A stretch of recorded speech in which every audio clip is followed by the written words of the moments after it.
सूर्य मैथिल हमारे साथ जुड़ रहे हैं, राजनीतिक विश्लेषक हमारे साथ अखिल स्वामी जुड़ रहे हैं, राजनीतिक विश्लेषक अनिरुद्ध प्रताप सिंह, बीजेपी प्रवक्ता बिलाल खान, और साथ ही साथ हमारे साथ असगर अली खान जुड़ रहे हैं, राजनीतिक विश्लेषक। आप सभी मेहमानों का बहुत बहुत स्वागत है। मैं सबसे पहले अनिरुद्ध जी आपसे शुरुआत कर रहा हूं, क्या मतलब है इसका? रोटी बेटी माटी पर कब्जा किया जा रहा है, यह लड़ाई रोटी माटी और बेटी को बचाने की लड़ाई है? बिल्कुल, ये सही बात है कि लड़ाई है, उसी की लड़ाई है। आप देखिए ना, आपने तो रिपोर्ट में ही अब बताया कि 44% जनसंख्या हुआ करती थी संथाल परगना में आदिवासी भाई बहनों के, आज घट के 26% हो गई है।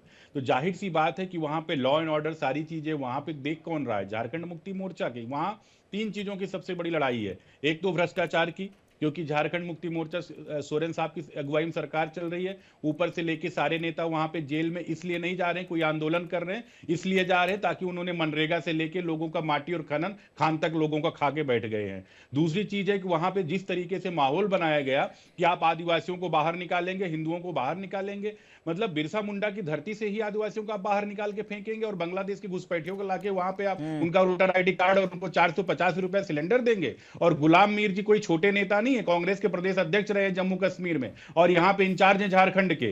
कोई ऐसा नहीं कि मंडल के नेता है वो आके बोल रहे हैं। इसका मतलब मानसिकता क्या है, मेंटेलिटी क्या है इनकी सोच लीजिए। ये लोग क्या करेंगे कि किसी न किसी तरीके से इनका नारा लगता है कि आप आदिवासियों को हटाएंगे, हम यहां से क्या कहते हैं हिंदुओं को हटाएंगे, हम बांग्लादेश से घुसपैठियों को लेके आएंगे, उनको सिलेंडर देंगे। तो जाहिर सी बात, इसको वहां की जनता जवाब देगी, बर्दाश्त तो करने लायक नहीं है। भगवान बिरसा मुंडा की धरती से आप कैसे आदिवासियों को हटा सकते हैं?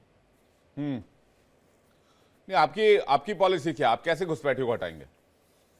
देखिए, घुसपैठी तो जाएंगे जहां के हैं वहीं जाएंगे, वो यहां नहीं। अगर घुसपैठी हैं तो इसीलिए घुसपैठ कहा जाता है, जबरदस्ती घुस के आए हैं। झारखंड मुक्ति मोर्चा ने उनको अपना यहां बसा के रखा हुआ है। दूसरी सबसे बड़ी चीज है कि आप देखिए वहां पे आते हैं, वहां के बच्चियों को बरगला के फुसला के शादी करते हैं, शादी करने के बाद उनकी जमीनों अपने नाम पे ले लेते हैं, यहां तक वहां चुनाव लड़ते हैं। आप तो खुद उस एरिया से आते हैं, आप देखे होंगे कई जिला परिषद सदस्य हैं, ब्लॉक प्रमुख है, पता चलता घुसपैठी हैं और धर्मांतरण करते रहते हैं। इस तरीके से पूरा एक इकोसिस्टम उनका चल रहा है। वहां पे जल हो, जंगल हो, जमीन सब पे कब्जा कर रहे हैं। तो जाहिर सी बात है भाई, उनको तो बर्दाश्त नहीं किया जाएगा, उनको तो जाना होगा। ये सोच ले उनका आखिरी दिन आने वाला है 23 नवंबर के बाद। 23 नवंबर को पता चल जाएगा कि उनको कहां जाना, क्योंकि चाहे जॉब आप देखिए, उन्हीं का प्राथमिकता देखते हैं। तो इनका तो है ही है। लव जिहाद था, फिर उसके बाद में क्या कहते हैं लैंड जिहाद हुआ, इस तरीके से करते करते जॉब जिहाद। और महाराष्ट्र में देखिए, अगर हर जगह देखिए अनिरुद्ध जी को फुल स्क्रीन लीजिए, मेरे साथ 2-3 सवाल और करना चाहता हूं। अनिरुद्ध जी,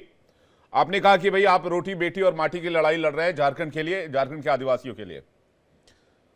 जी बिल्कुल, लड़ाई लड़ी जा रही है। साल 2000 में झारखंड का निर्माण हुआ जी।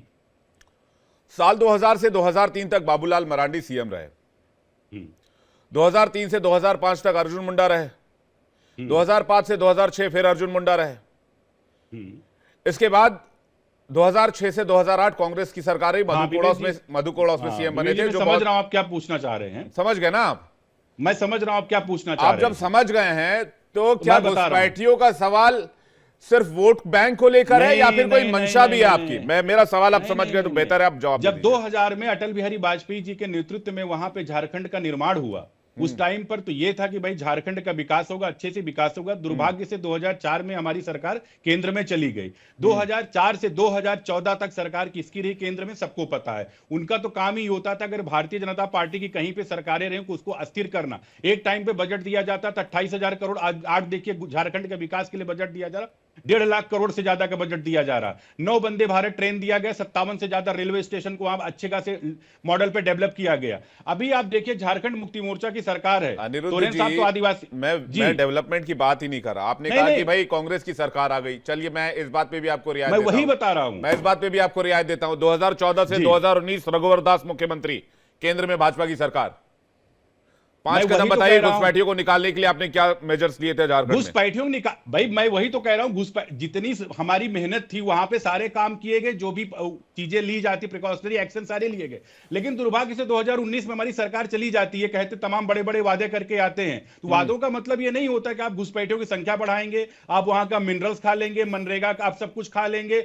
उसके बाद में जो केंद्र की योजनाएं जाती हैं उस योजना का आप पता चलेगा सारा पैसा। एक मैं छोटा बता रहा हूं कि कोडरमा मेडिकल कॉलेज है, कोडरमा मेडिकल कॉलेज के लिए क्या था, 150 करोड़ रुपए देना था, उसमें से 123 करोड़ रुपए भारत सरकार को 27 करोड़ रुपए के रूप में इनको जमीन अलॉट करनी थी, लेकिन ये साहब नहीं कर पाए। वहां पे अगर वहां पे मनरेगा, अगर वहां पे दिया जाता पीएम किसान योजना के थ्रू, देखिए या डेवलपमेंट पे डिबेट नहीं है आज, मैं घुसपैठियों की बात कर रहा हूं, मैं मंशा की बात कर रहा हूं। मंशा किसका क्लियर है? बिल्कुल साफ है, भारतीय जनता पार्टी और मोदी जी की मंशा में कभी शक आपकी सरकार आएगी, आप घुसपैठियों को निकाल कर बाहर फेंकेंगे? बिल्कुल घुसपैठी बाहर निकाल के जाएंगे। भाई कैसे आप वहां के आदिवासियों